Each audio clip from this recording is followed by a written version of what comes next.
Hi guys, this is Alea Jen and welcome back to my YouTube channel. So for today's video, merong comment sa atin yung subscriber ko. Sabi niya si Princess Salvador. So mega love shout out. Sabi niya, ate 14 days pa lang ako pero ayaw ko na andito. Ano dapat kong gawin? So ayaw niya na daw dito sa Hong Kong, 14 days pa lang siya.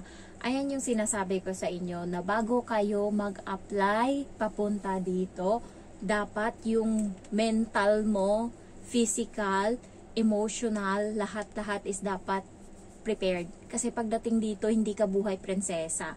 Pagdating dito, ikaw yung pinakamababa sa lahat na posisyon na meron dito sa Hong Kong. Ayan. So, ayan. Anong gagawin mo ngayon? Siyempre, wala. Kailangan mag-adjust ka kasi nasa adjustment period ka pa lang. Hindi pwedeng umuwi ka. Ang dami mong gastos. Tapos, kailangan mo pang magpasa ng resignation or ang tinatawag na 1-month break contract. So, terminate. So, yun. Ang gawin mo, kung ayaw mo na talaga dito sa Hong Kong, magpasa ka ng 1-month notice sa amo mo para makauwi ka na ng Pilipinas. Pero bago mo gawin yan, isipin mo munang maigi kung bakit ka napunta dito sa Hong Kong. Nagpunta ka lang ba dito kasi trip mo lang? Or nagpunta ka dito kasi may kailangan kang suportahan? May mga pangarap ka na dapat tuparin. Ayan. Kaya ka nandito. Ako guys, kung wala lang talaga akong bahay, tagal ko nang lumayas dito sa lugar na to. Kung wala, bahay lang talaga yung nag-hold back sa akin. Kasi yun lang naman yung pangako ko sa parents ko na mabigyan ko lang sila ng bahay. So pag natapos yan, sabi ko nga sa alaga ko, wag mo kong hinahamon. Sabi ko ganun sa kanya. Lalo ngayon na patapos na yung bahay ko, wag mo kong hinahamon. Kanina nag-away na naman kaming dalawa. Pinaiyak ko siya ng maraming beses. Dalawa lang kami sa kwarto. Nakakatuwa siyang awayin ngayon kasi pag umiyak siya, hindi katulad dati na hagulgul talaga yung sisigaw siya, yung malaki yung bunganga niya. Pag umiyak ngayon, tutulo lang yung luha niya, tapos pinipigil niya, gumaganon siya. Yan. Ha! Gaganon siya. Tapos, yan. Kaya nakakatuwa siyang awayin kasi nga, hindi na katulad dati na kapag inaway ko, malalaman ng mga tao sa labas na nag-aaway kami or inaaway ko. Ngayon, kaming dalaway lang, sarado ko lang yung pinto. Sabi ko sa kanya, wag mo kong hinahamon, ganyang ugali mo. Kasi, may sinabi siya tapos hindi ko inanuhan. Yung, you're so sabi niya ganun, stupid yon.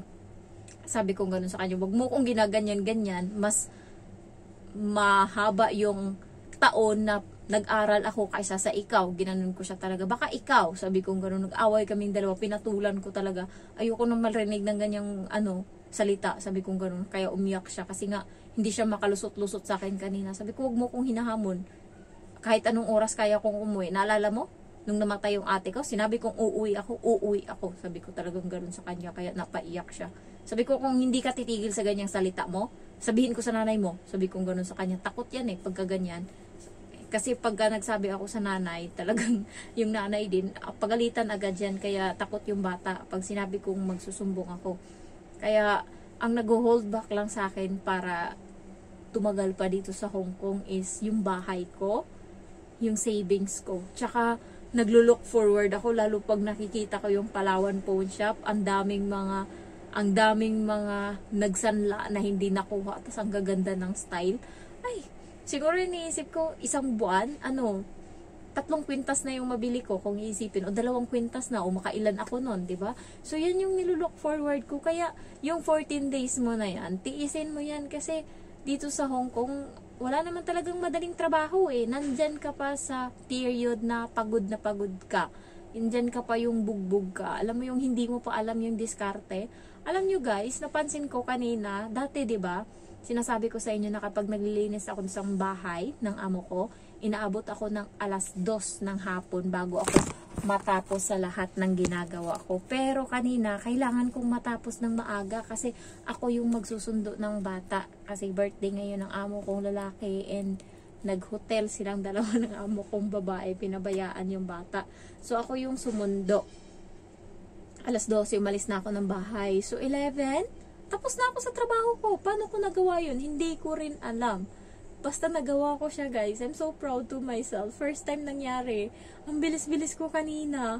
Tapos nakakakain pa ako kanina. Tapos nakalaba pa ako ng damit kasi 12:15. Kailangan makaalis na ako ng bahay. Nagawa ko yun. Nakapaglaba ako. So, kanina proud ako sa self ko. Kaya sinasabi ko sa inyo, yung trabaho dito, magaan lang, basta pasunurin mo lang. Ako kasi, binabagalan ko kasi iniisip ko, ay, hindi ko to ginagawa sa Pinas, kaya bagalan ko lang dito, balak ka dyan. So, yun yung ginagawa ko. Tapos, pagka malapit ng mag-alas-2, doon na ako nagtataranta na kailangan matapos ko na yung ginagawa ko. Kaya, minsan natatapos ako ng late. Kaya, sinasabi ko sa inyo, adjustment period pa lang yung ganyan. Huwag nyo akong artihan. Ayan. So, alam ko, sasabihin nyo na binavalidate nyo ko yung feelings nyo. Kasi, kung tutuusin, bakit ka nag-apply kung hindi mo kaya? Bakit ka nag-apply kung hindi mo kayang magtiis? Ang ano dito sa Hong Kong, para tumagal ka is dapat mapagpasensya ka, matiisin ka, kaya mong lunukin lahat. Kasi pagdating dito guys, para akong patay gutom. Sinasabi ko sa inyo, yung sabi ng amo ko na itapo na yung avocado. Kasi may na tawag nito, may malambot na part. Hiniwa ko yun, kinuha ko yung part na matigas pa na kaya pang kainin. Kasi nga, iniisip ko, ano yun, sayang yun, vitamin yun sa katawan ko. Kasi, minsan lang ako makakakain yan. Kung hindi pa ako bibili, hindi pa ako makakakain. Kaya, nagdidiskarte ako para mabuhay. Kaya sinasabi ko sa inyo, yung kaartehan na, hindi ko naman sinasabing kaartehan, pero, nakakainis lang basahin na 14 days, 7 days ayaw na dito sa Hong Kong. Huwag ka na lang mag-apply. Pag ganyan, sa Pinas ka na lang, humilata ka. Ayan, ganyan na lang yung gawin mo. Magpahinga ka dun, matulog ka. Kasi pagdating mo dito sa Hong Kong, yung tulog namin dito, masaya ka na kapag may 6 hours ka na tulog. Ako, 4 to 5 hours yung tulog ko. So, yung pagkain mo sa Pinas, masarap. Marami ka kung kumain ng kanin. Pagdating dito sa Hong Kong, isang bowl lang, isang mangkok lang na maliit yung kakainin mo na kanin and gulay-gulay. Tapos, bahala ka kung bibigyan ka ng pagkain. Kaya, yung mga first timer guys, lalo yung mga nagko-comment sa akin, naiintindihan ko kasi galing ako dyan. Pero ni minsan hindi ko naisip subuko. Kasi kapag yung utak mo parating sinasabi, ayoko na dito, ayoko na, ayan ko na, kinakawawa ako dito, ganyan. Nalulugmo ka ng nalulugmo. Hindi mo ma-cheer up yung sarili mo kasi ikaw mismo, sinasabi mo na, ay, biktima ka, kawawa ka. Dapat hindi ganun. Kaya nga, hindi ko sinasabi sa pamilya ko na ganito yung nangyayari sa akin dito kasi kakaawaan nila ako hanggang sa, ay, kawawa yung sarili ko, ganyan pala nangyari sa akin. Eh di madadown ako, hindi ako mamomotivate. Tsaka, parati kong tinitignan yung goal ko, lalo ngayon, 12 months ako guys, sasabihin ko sa inyo, 12 months akong nagtatrabaho na ang natitira sa sahod ko is 500 Hong Kong dollar. Paano abutin yan? Load ko 100. Tapos pamasahe ko, 300 na tira. Bibilhan ko ngayon ng pagkain ko pa. Kasi, pag lalabas ka, syempre kakain ka dun sa labas eh. Bibili pa ako ngayon ng mga kailangan ko. Shampoo, napkin, lahat. So, wala na. Kaya sinasabi ko sa inyo sa 12 months na yun, parang ang utak ko, kunti na lang, maalog na talaga siya. Pero, thanks God, natapos ko yung 2 kong bangko na inutangan. O, diba? Proud. Yung 12 months na yun, parang, minsan nakakaramdam ako ng depressed, puta, nagtatrabaho ako, wala akong sahod. Kasi nga, pero inisip ko, ay, may iPhone ako, ay, meron akong bahay, ay, nakabili akong ganito, nakabili akong kalabaw, nakabili akong alahas, ganyan. So, minomotivate ko yung sarili ko. Kaya, kahit pa paano lumalaban ako, pero 12 months, tapos yung natitira lang sa akin every month is 500 Hong Kong dollar, sa pera natin is 714,235, nasa 3,700 pesos, every month yun. Hindi yun hindi yun joke. Kaya sinasabi ko sa inyo, yung pagiging depressed nyo dyan, mas malala yung naranasan ko, yung magtatrabaho ako na wala ang natira ng sahod pagkatapos. Kaya sinasabi ko, paano ko nalagpasan yung 12 months na yun? Yun talaga yung parang biggest achievement ko, and siguro guys, yung mental ko is napaka-strong. Kasi kahit naman strong talaga ako. Kasi hindi pwedeng kaawaan ka ng ibang tao, dapat sarili mo, kaya mong ibangon. Kaya lalo yung mga subscriber ko, isipin nyo din na nanonood kayo sa akin ngayon, lalo yung mga mahilig mag-chat sa akin, tapos yung problema nila, binibigay nila sa akin, ate, ganito nangyari sa akin, ate, ganito to. Guys, may battle din ako na pinipilit kong itago para sa sarili ko lang. Meron din akong mga problema na walang nakakaalam, kundi ako lang, pamilya ko hindi alam. Tapos yung problema nyo, ibabato nyo sa akin. Kaya sabi ko, napaka-inconsiderate nito. Marami yan sila. Tapos meron pang iba. nag-vlog na ako about dyan. Magugulat ako, tatanungin na naman ako kung ano yun. Pero alam ko na noon. Ay, Diyos mio. Ano ba, guys? Alam nyo ba, hindi ko na na-chat yung kapatid ko sa Middle East. Wala akong time, totoo lang. Mag-upload lang ako ng video. Tapos wala na, kasi more on trabaho ako. Kaya, kung minsan hindi ko na kayo nare-replyan, meron pa akong isang kaibigan na kasama ko mag-apply. Tapos hindi natanggap sa Light in Hope, sa Kings natanggap. Ayan. Tapos dumating dito sa Hong Kong. Parati niya nagbakasyon ng Pinas. Alam niyo yung bawat chat, 7. Ganon siya kalala kahit hindi ko nire-replyan. Inaabot to ng 2 araw, sasabihin, ga, kain tayo ga, tanghalian, isisend yung picture, ga, hapunan tayo ga. Maawa ka naman, pareho naman tayong may ulam 2. Tapos, parating niyang paulit-ulit na sinasabi na, nakain ko na lahat ng cravings ko sa Pinas. Parating niyang ginaganyan ako.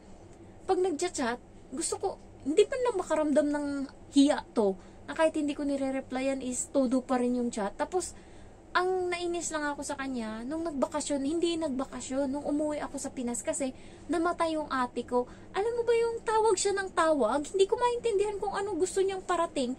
Nandun ako sa ate ko, ako nagbabantay kasi yung mga kapatid ko, pamangkin ko, salitan kami na magbantay ng bata, magbantay ng ganto, magbantay sa patay, ganyan, mag-asikaso ng mga ng mga kakailanganin ng mga tao na nandoon. So, tapos natawag ka sa akin, ikukumusta mo kung kamusta yung ate ko, inamatay na nga, hindi ko ni-replyan, hindi ko sinagot, na lang ako, na bigyan nyo naman ako ng privacy minsan. Okay na, tanungin nyo ako sa YouTube.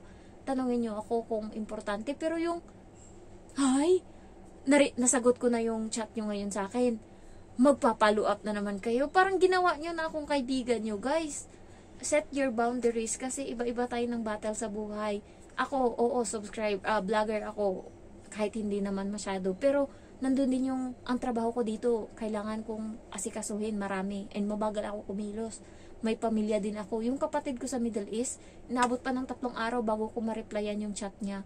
Kaya, konting konsiderasyon. Kung alam nyo naman sa sarili nyo yung sagot, kasi na-vlog ko naman, wag nyo na akong tanungin ng tanungin. Kasi, hindi pwedeng isubo ko na lang sa inyo yung lahat-lahat.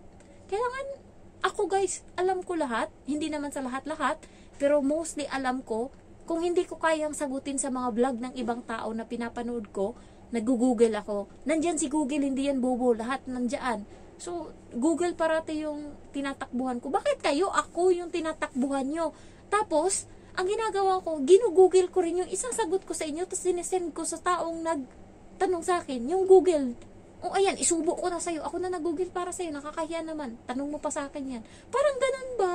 So, yung mga nag-aano dyan na hindi na nila kaya, gusto na nilang mag-break contract, 2 weeks, 7 days, sarap nyo sirain. Huwag kayong magtanong sa akin, nainis ako sa ganyan.